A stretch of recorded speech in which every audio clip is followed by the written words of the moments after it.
Mas que bom que estamos todos juntos, reunidos, para refletirmos na Bíblia, na Palavra de Deus.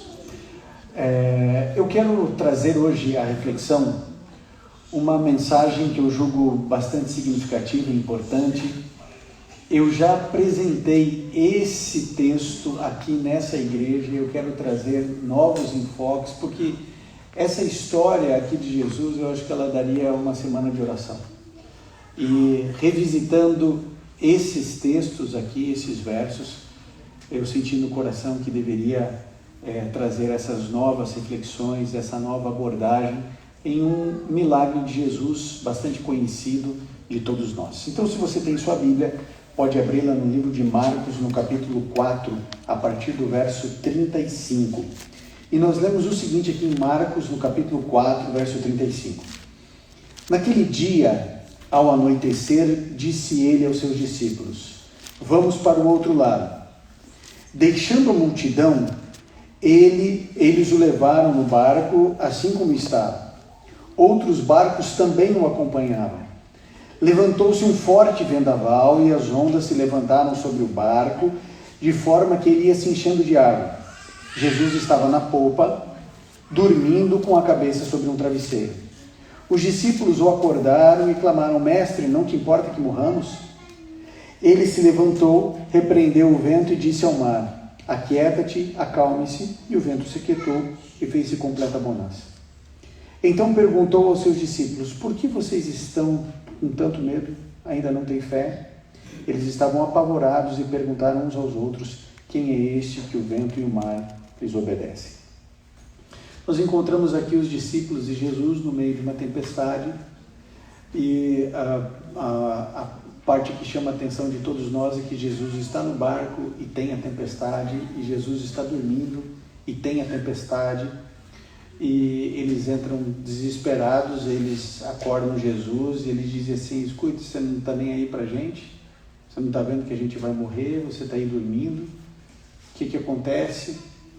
Aí Jesus manda acalmar os ventos e eles, apavorados, começam a se perguntar: mas quem que é esse cara que está aqui com a gente? Porque ele extrapola qualquer profeta. Moisés, ele abriu o mar vermelho, Josué fez a muralha cair, Abraão teve fé para poder quase sacrificar o seu filho, mas ele dominar os ventos e os mares, quem é esse aí que está com a gente? Bom, há algum tempo eu estava fazendo meus exercícios e eu comecei a escutar uma palestra, e depois eu mostrei para a Luciana e para as crianças, de um rapaz que desde muito cedo, de uma boa família, uma família de classe média, média alta, um indivíduo assim com muita iniciativa, muito hiperativo, um indivíduo que sempre gostou muito de fazer esporte. Aos 17 anos, na verdade desde os 15 ele começou a trabalhar para poder ter a sua independência financeira. Lógico que ele ia juntando o dinheirinho dele, e ele, com o dinheiro dele, do trabalho dele, esforço dele, conseguiu comprar uma moto, e era o sonho da vida dele ter uma moto, ele queria ter uma moto. Você pode imaginar, no Brasil, um garoto de 17 anos que comprou a moto dele, com o dinheiro dele, com liberdade de ir e vir, todo contente, não tinha nem habilitação, mas tinha moto e andava de moto. E um dia ele, voltando para casa, ele escorregou com essa moto e ele bateu em uma placa que, por coincidência da vida, era uma placa de um hospital. E quando ele tentou levantar, ele não conseguiu levantar, e ele percebeu que a perna dele estava longe. E um rapaz chegou e trouxe a perna para ele, ele abraçou a perna, e ele disse que ele tinha 17 anos, e ele fechava o olho assim, para quando abrisse, porque pensava que era um pesadelo.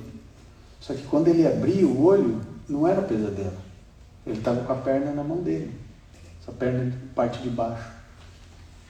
E ele fechava os olhos, e ele abria, e não era um pesadelo. E ele tiveram que amputar, não conseguiram ligar, tiveram que amputar, depois tiveram que amputar um pouco mais acima do joelho. E aos 17 anos, numa época onde não tinham as próteses que hoje tem, ele ele viu o pai dele desesperado, a mãe desesperada, e ele teve que escolher algumas coisas na vida dele, né? Ou ele ia passar o resto da vida se lamentando, ou ele ia vencer apesar de não ter uma perna. E a vida foi tocando, ele foi se adaptando àquela nova vida, mas a vida lhe deu um outro problema, porque o pai dele teve que fazer uma viagem e sofreu um acidente e morreu quando ele tinha 20 anos, que era o melhor amigo dele. Quando o pai dele morreu e ele tinha 20 anos, ele teve que assumir a empresa do pai e cuidar da mãe, que já não trabalhava mais, em depressão, porque o pai tinha morrido. Ele tinha outros 2 irmãos mais novos, ele teve que assumir a família e ele teve que se lançar numa empresa. Um dia o advogado dele falou assim: olha, você vai ter que pagar as duplicatas e você vai ter que tocar a empresa. E ele perguntou para o advogado: o que é uma duplicata? Aí o advogado colocou a mão na cabeça e falou assim: tá lascado, né? E aí ele assinou uns termos de quase amplos poderes para o sócio ir tocando a empresa e eles recebendo alguns dividendos da empresa para poder se manter. E como você sabe, passou um tempo, aquele sócio achou uma brecha para poder passar a perna neles, começou a criar uma outra empresa paralela em segredo para ser concorrente deles mesmos, para depois poder vender a parte dele e ele já pegar os próprios clientes. Deixou a empresa endividada. Eu sei que chegou uma hora que eles tiveram que romper quando descobriram tudo isso com o sócio, ele teve que assumir sozinho. E aí ele chegou para os fornecedores, chegou para todo mundo ali e disse o seguinte: olha, eu preciso de algumas coisas de vocês. Em primeiro lugar, eu preciso saber quanto é que eu devo para cada um de vocês. Eu falei assim: não tenho a menor ideia de quanto a gente deve, então sejam verdadeiros comigo. Falem a verdade, quanto eu devo. Segundo, eu preciso que vocês me deixem vivo. Ou seja, se vocês me forneciam muito de cada coisa, me forneçam um pouquinho de cada coisa, para eu poder começar a fazer o giro e começar a pagar vocês. E a terceira coisa é que eu vou pagar todo mundo, mas por favor não me cobrem juros, porque eu não vou ter condições de pagar os juros, só vou poder pagar a dívida. E aí aconteceu uma coisa interessante. Ele começou a trabalhar com aquele pouquinho, e aí ele pegava assim, por exemplo, ele lucrou R$1.000 naquele dia.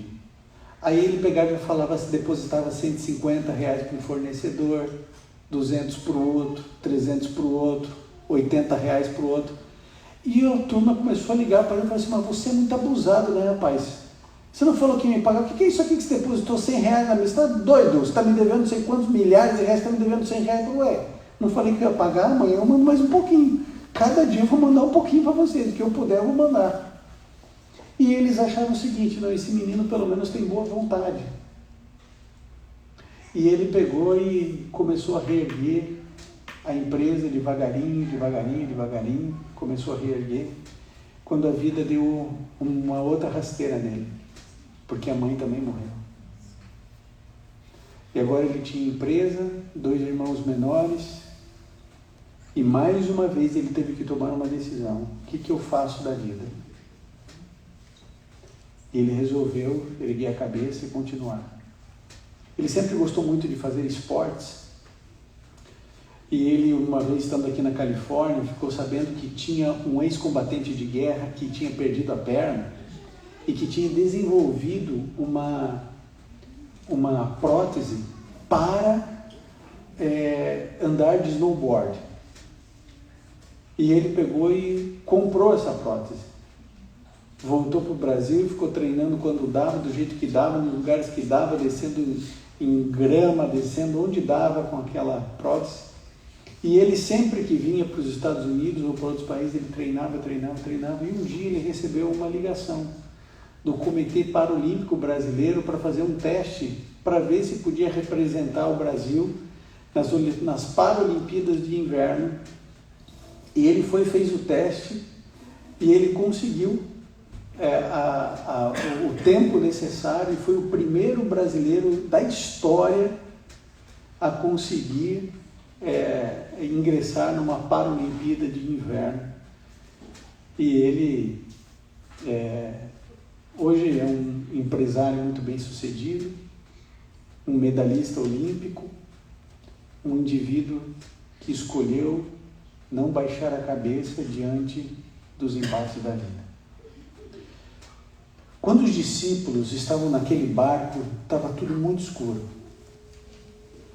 Eles não conseguiam enxergar nada, nem enxergar Jesus.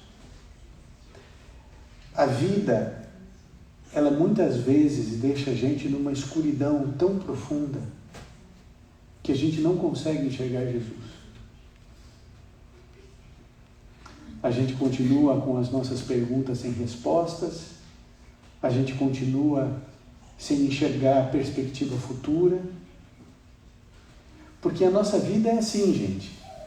A nossa vida vai bem, vai bem, vai bem, vai bem, vai bem, vai bem, ou vai, vou mudar a palavra, vai normal, normal, normal, normal, normal, até que uma hora a vida abre um buraco diante de nós e a gente vai para um buraco que às vezes parece não ter fim. Os discípulos achavam que iam morrer, Jesus não estava fazendo absolutamente nada e Jesus estava dormindo. Eu não sei se você já viveu alguma situação na sua vida onde você achou que Jesus não estava nem aí para você. Onde você achou que a tua oração não passava do teto, que Jesus simplesmente largou você e disse, se vira aí no mundo, porque eu vou ficar aqui dormindo. Jesus, ele muitas vezes fica em silêncio, na minha vida e na sua vida, muitas vezes. E Jesus fica em silêncio, mas é um silêncio tão dolorido para nós, mas também tão eloquente. Eu não sei se você reparou nisso aqui, mas logo no texto que nós começamos, Jesus Cristo diz o seguinte, vamos para o outro lado.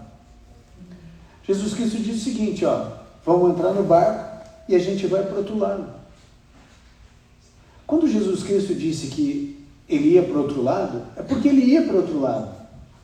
Não importa se tem tempestade no meio, não importa se tem demônios, não importa se tem um furo no barco, não importa se o mar quiser entrar dentro do barco, ele disse, eu estou indo para o outro lado. Então Jesus ia chegar no outro lado.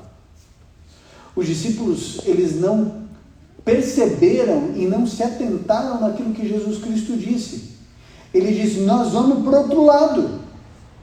Então não importa se tinha tempestade, não importa se estava todo o mar dentro do barco, nós vamos para o outro lado. E esse é um problema recorrente dos cristãos, porque a gente não atenta para o que Jesus Cristo disse, não acredita no que Jesus Cristo disse, e por isso a gente entra em pânico. Nós vivemos em época de Covid, em época de pandemia, e a turma está toda desesperada, porque não acredita no que Jesus Cristo disse. Jesus Cristo, ele disse o seguinte, olha, vocês precisam entender que no final dos tempos vai ter guerra. Então qual é a surpresa quando você ouvir falar de guerra? Ele disse, vocês no final dos tempos, vocês vão ficar ouvindo o tempo inteiro de fome. Os pobres vocês sempre terão com vocês. Jesus Cristo disse assim, no final dos tempos vai ter peste sem cura. Ele não deixou ninguém na escuridão. Ele disse, nós vamos para o outro lado. Ele disse, olha, no final dos tempos vai ter tudo isso. Só que as pessoas, elas se esquecem da mensagem completa de Jesus. Jesus Cristo disse que por fim chegar, o evangelho seria pregado. E então virá o fim.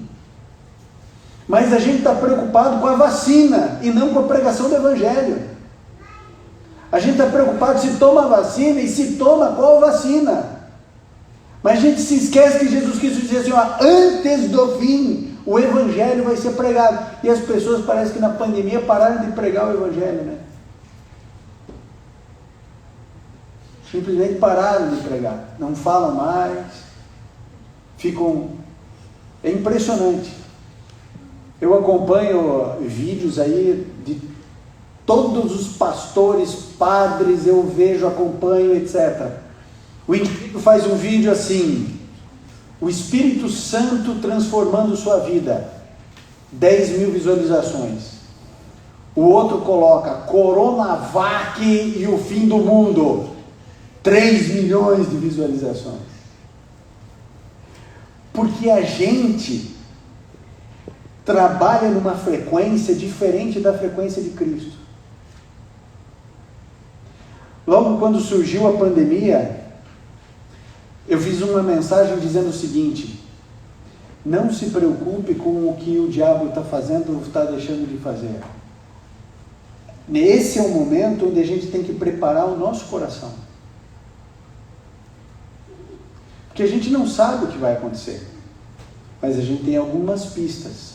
Jesus Cristo disse, nós vamos para o outro lado. Jesus Cristo disse o seguinte lá em Apocalipse: que Ele coordena os 4 ventos desse planeta. A obra é de Deus.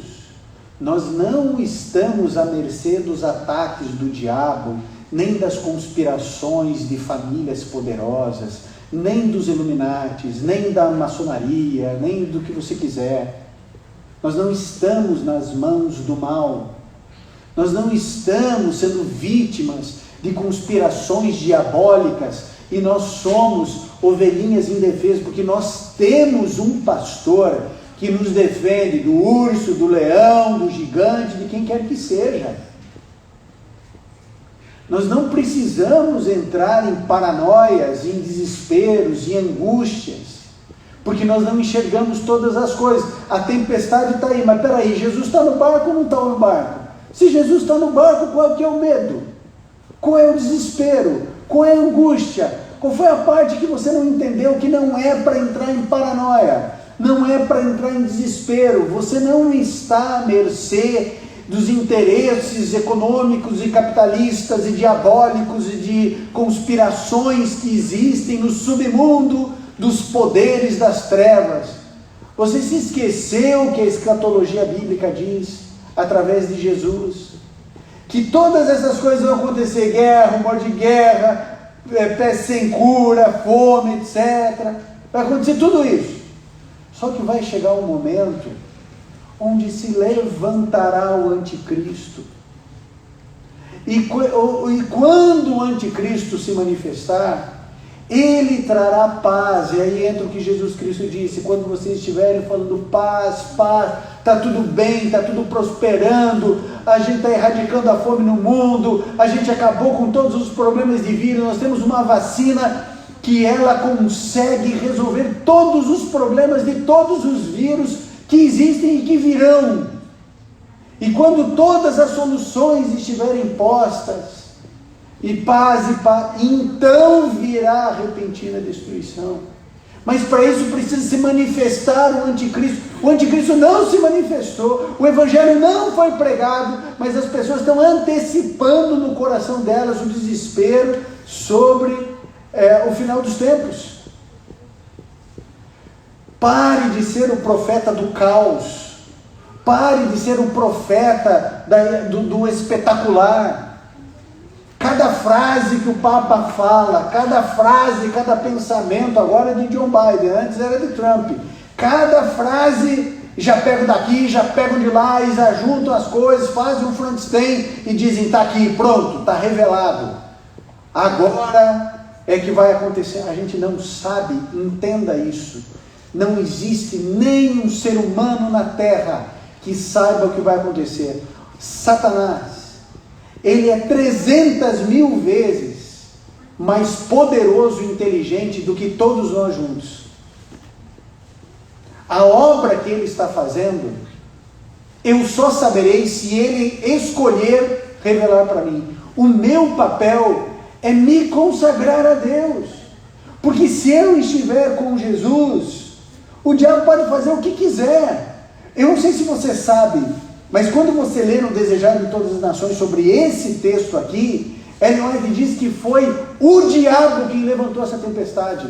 Não foi uma tempestade do acaso. E sabe por que o diabo levantou essa tempestade no meio do mar? Porque quando você continua no capítulo 5 aqui de Marcos, Jesus vai lá expulsar os demônios do Gadareno.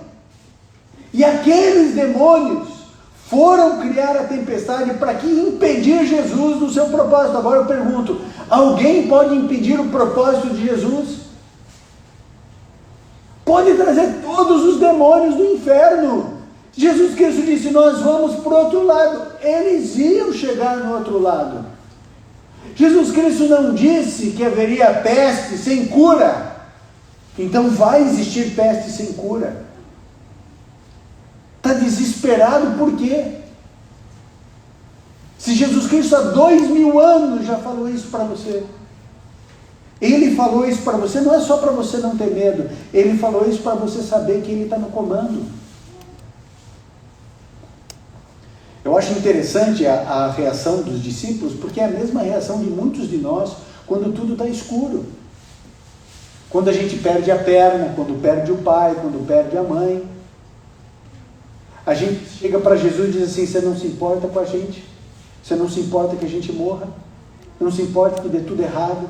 O senhor não está vendo que eu estou perdendo emprego? O senhor não está vendo que eu estou perdendo recursos? O senhor não está vendo que está tudo errado? O senhor não está vendo que o meu casamento é um lixo? O senhor não está vendo que está tudo errado? O senhor está vendo que o meu filho está fora da igreja? O senhor não está vendo que... O senhor não está vendo? Eu estou pedindo aqui há 10 anos, o senhor não responde?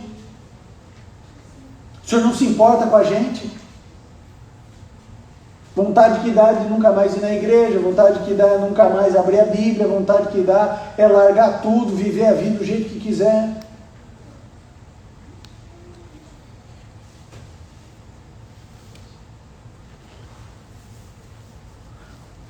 Eu conversei com um senhor ontem, não vou citar o nome dele, um senhor fantástico, inteligentíssimo.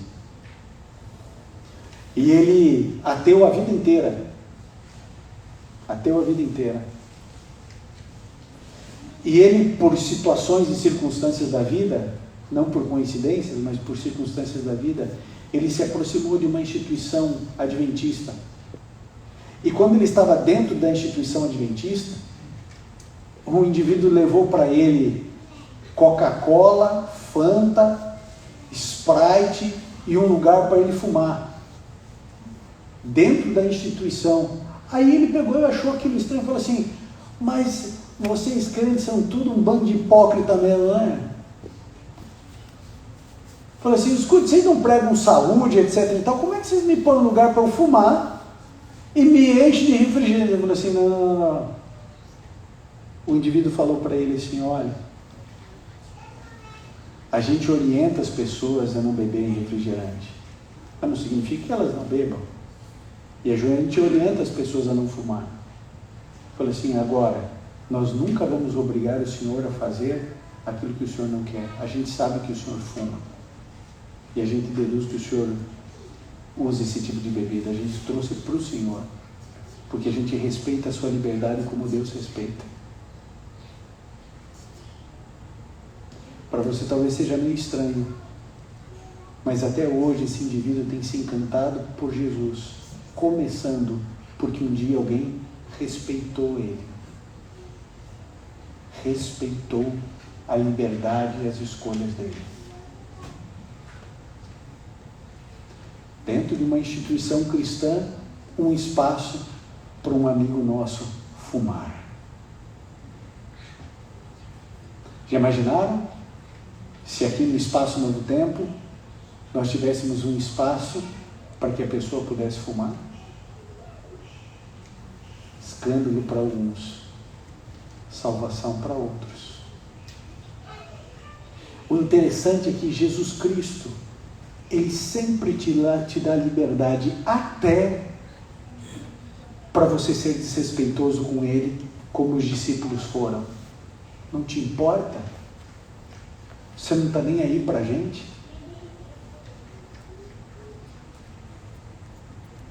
Jesus Cristo acorda. Você sabe que Jesus estava na popa, né? Você sabe que a proa é o lugar nobre do barco, né? Lá na frente. Lá na frente. E a popa? A popa é o lugar mais humilde que tem, né? Jesus estava na popa. Jesus estava dormindo porque Jesus deveria estar morto de cansaço. Morto. Dormiu. Aí Jesus acorda e fala assim: vocês ainda não têm fé, né? Gente, se você pegar e você buscar aqui para trás, você vai ver Jesus fazendo outros tantos milagres, contando tantas explicações. Jesus já tinha curado o leproso, Jesus já tinha curado o paralítico, Jesus já tinha expulsado espíritos imundos. É só você pegar aqui Marcos 1, Jesus já tinha ensinado a respeito de jejum, Jesus já tinha expulsado demônios, curado doenças, e agora ele está lá, mas escute, vocês ainda não têm fé, né? E aí Jesus Cristo diz assim, né, para o vento se acalmar, para o mar se acalmar, tudo acalma. E o interessante é isso, né? Porque quando Jesus fala, até o mar obedece. Mas tem muito bonitão aí que não quer obedecer Jesus, né? O mar, sabe o que é o mar? Vai para o mar e vê imensidão. O mar, ele não obedece ninguém. Se você chegar hoje no mar aí, você que está de férias no Brasil, né? Em algum lugar, ou a gente aqui em Jacksonville, se a gente for ali no mar, a gente fala assim: eu quero que a onda pare. Vai lá tentar falar para o mar, para a onda parar.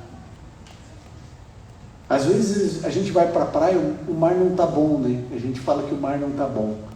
Tem muita onda, muito revolta, às vezes tem alga, o mar não está bom. Já imaginou você chegar lá no mar, o mar não está bom, você fala assim: ó, eu quero um tapete agora. Aí o mar se acalma. Aí todo mundo pode brincar, criançada. O mar não obedece ninguém. O mar respeita a lei da maré, a influência, né, gravitacional da lua sobre ela, mas o mar não obedece ninguém. Mas o mar obedecia a Jesus. É interessante isso, né? Porque o mar obedecia a Jesus, mas eu não quero obedecer a Jesus. Jesus Cristo diz o que eu devo comer, o que eu não devo comer, mas eu não quero obedecer. Ele diz o que eu devo beber, o que eu não devo beber, mas eu não quero obedecer a Jesus. Ele diz o que eu devo fazer, onde eu devo ir, onde eu não devo ir. Mas eu não quero obedecer a Jesus. Eu quero obedecer o que eu quero. Quero obedecer a minha cabeça. Porque eu sou dono do meu nariz, já sou grandinho o suficiente e eu que determino todas as coisas. Jesus Cristo, ele acalmou o mar, acalmou a tempestade. E aí então os discípulos, engraçado, né? Agora que estava tudo calmo, era para eles se acalmarem, né? É ou não é? Pensa, nós aqui em Jacksonville, todos nós aqui estamos orando pela avó, né? Pela avó Marlene. Todos nós estamos orando. Aí vamos imaginar que a avó, ela voltou para casa, já está aqui com a gente. Não faz mais sentido a gente ficar orando para Deus tirar ela do hospital, se ela já saiu do hospital. Você vai ficar falando: Senhor, por favor, que ela volte para cá. Não, ela já está em casa. Não faz sentido você ficar orando por uma coisa que já aconteceu. Então, eles estavam lá, desesperados. Esse era o sentimento. Por quê? Porque eles iam morrer. Aí Jesus acalma o mar, para eles se acalmarem. Peraí, acalmou, acabou. Agora, eles iam se acalmar. Não, a Bíblia diz que eles continuavam apavorados. Só que agora o medo deles era outro. Porque agora eles falaram assim: peraí, quem que é esse cara que está aqui com a gente? Tudo bem, curar, a gente já tinha visto no passado histórias de cura. A gente já tinha visto pessoas expulsarem demônios. Como hoje em dia a gente vê pessoas expulsando demônios. A gente já tinha visto. Agora, gente que fala e o mar obedece, isso a gente nunca tinha visto. E eles ficaram agora apavorados, porque eles não sabiam quem era Jesus. Tem muita gente que vai se apavorar nos últimos dias, porque não sabe quem é Jesus. Eu vou dizer uma coisa para vocês. A Bíblia diz que esse Jesus dará ordens aos seus anjos para que os anjos soltem os ventos. E vai parecer que Deus perdeu o controle do mundo. Vai parecer que o mal tomou conta de tudo e de todos. E não é só parecer. nós veremos o mundo em caos. Tudo o que acontecia em Sodoma e Gomorra voltará a acontecer. Pedofilia sendo propagada em comerciais de televisão. Entende o que eu quero dizer? Você já parou para imaginar a propagação da pedofilia? Artistas, celebridades, transformando a pedofilia num ato de amor. Legalização de certos tipos de estupro.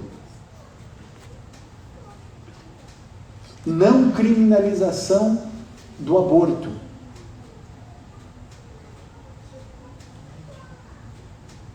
Vocês sabem que aí nós tivemos mais de 1 milhão de mortes pelo Covid em 2020, né? Mais de 1 milhão. É muito ou pouco? Muito ou pouco? Muito. Você sabia que foram 40 milhões de abortos no mundo? Em 2020? Que o aborto matou mais, 40 vezes mais do que o Covid? Legalização e descriminalização do aborto. Legalização e descriminalização de drogas. Legalização da pedofilia. Romantização da pedofilia.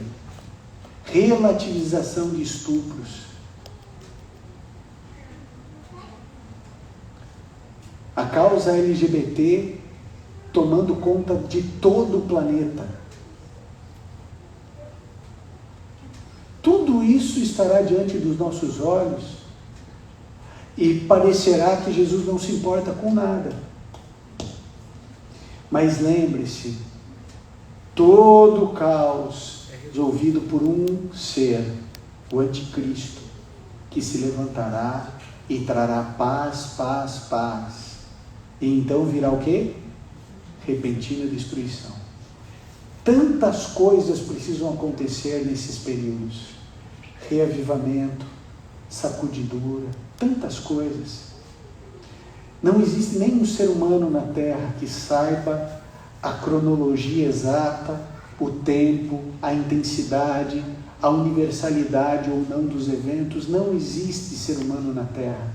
Nós temos flashes no meio dessa tempestade e nós temos a certeza de que Deus está no meio da tempestade e que Ele ficará em silêncio e que parecerá que tudo está ao caos, que tudo está perdido e parecerá que Deus nos abandonou, que o mundo está soltas rédeas para o mal, e realmente estarão soltas, porque Deus já falou que vai soltar.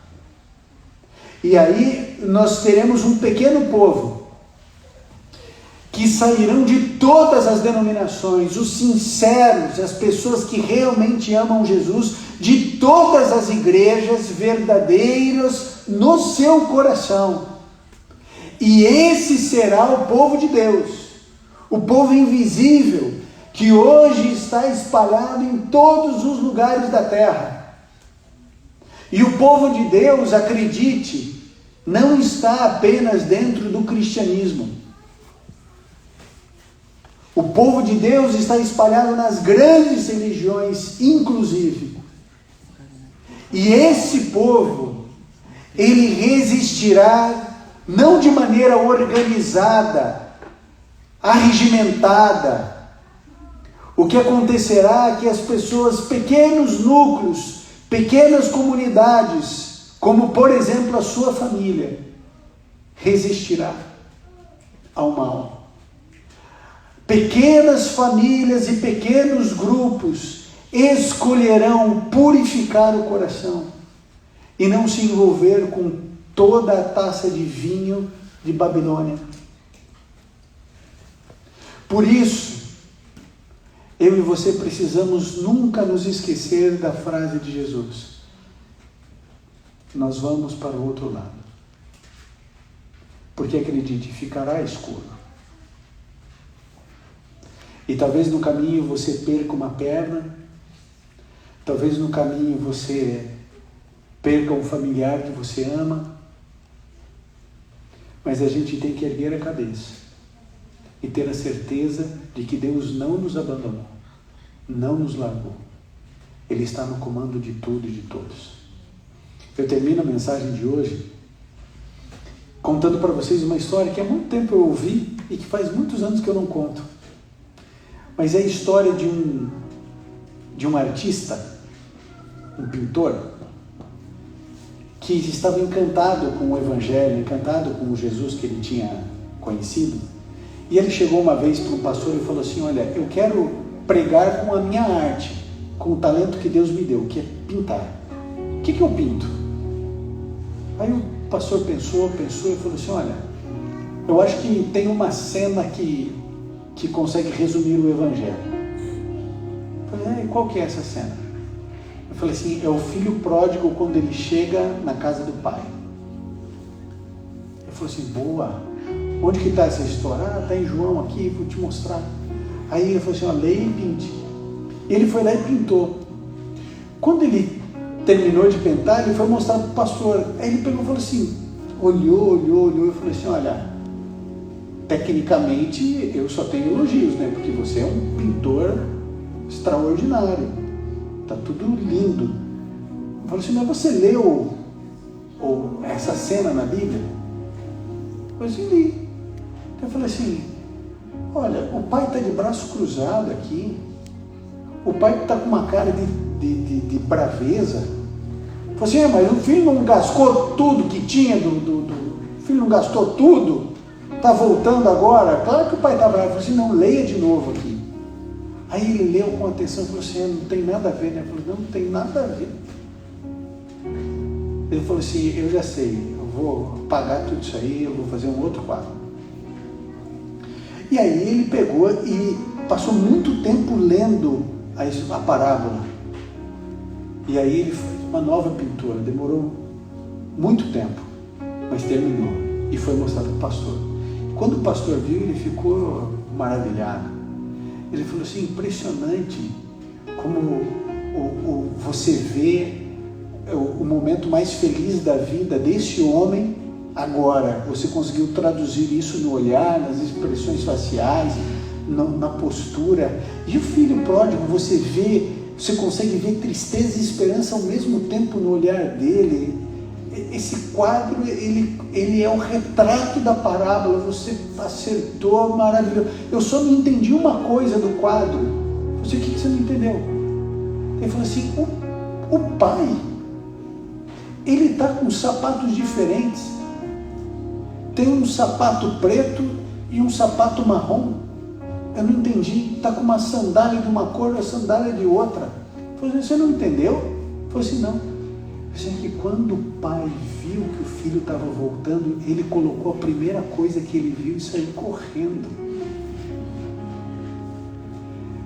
Eu e você servimos a um Deus de sapatos trocados, que vem nos esperar de qualquer jeito, porque o que importa é você.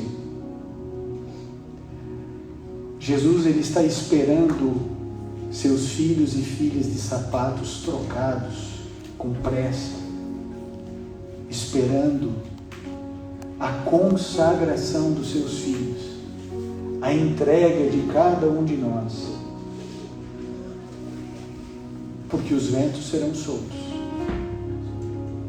a fome crescerá, as guerras surgirão, outros vírus virão, a decadência moral e espiritual será implacável, mas Deus continua esperando você e a mim. Só que acredite, assim como um dia a porta da arca de Noé se fechou, a porta da graça também vai se fechar. Nós ainda temos tempo, mas a gente não sabe quanto tempo temos. Por isso o dia de consagração e de entrega é agora. Se existe alguém que você precisa falar de Jesus, esse é o tempo, porque está acabando. Isso não é só uma retórica de sermão. Isso é o que todos nós estamos vendo todos os dias. Se você precisa falar de Jesus para alguém, agora é a hora. Se você precisa ser o chato do Evangelho, agora é a hora. Se você precisa ser aquele que só posta coisa de Jesus na internet, agora é a hora. Porque haverá um tempo onde não haverá mais tempo. Que Deus abençoe você, sua vida, sua família, e que a gente tenha certeza de que nós vamos chegar ao outro lado. A tempestade no meio virá, Satanás se levantará, mas nós vamos chegar ao outro lado. Haverá momentos onde a gente vai ter a convicção de que Jesus não se importa, mas vai chegar um momento onde Jesus manifestará o seu poder, dominará todos os demônios e eles ficarão de mãos atadas. E nós, pela graça de Deus, chegaremos ao outro lado. Que Deus nos abençoe. Vamos juntos orar. Bondoso Pai, obrigado porque o Senhor está de sapatos trocados. Obrigado porque o Senhor tem pressa em nos salvar. O que está diante de nós é tão maior, tão mais confuso e complexo do que qualquer mente humana é capaz de compreender, que não temos outra alternativa a não ser confiarmos no Senhor e nos consagrarmos a Ti. Permita, Pai, que o nosso coração seja Teu. Limpa o nosso coração. Dê-nos um coração capaz de Te servir, um coração capaz de se entregar a cada dia, um coração capaz de pregar o Teu Evangelho, um coração capaz de Te amar, um coração segundo o Teu coração. Que o Senhor possa nos descolar desse mundo e que a cada dia possamos estar inclinados a Te amar e Te servir. Por isso entregamos nossa vida em Tuas mãos. Permaneça conosco e nos dê, Senhor, a convicção de que chegaremos ao outro lado. Em nome de Jesus.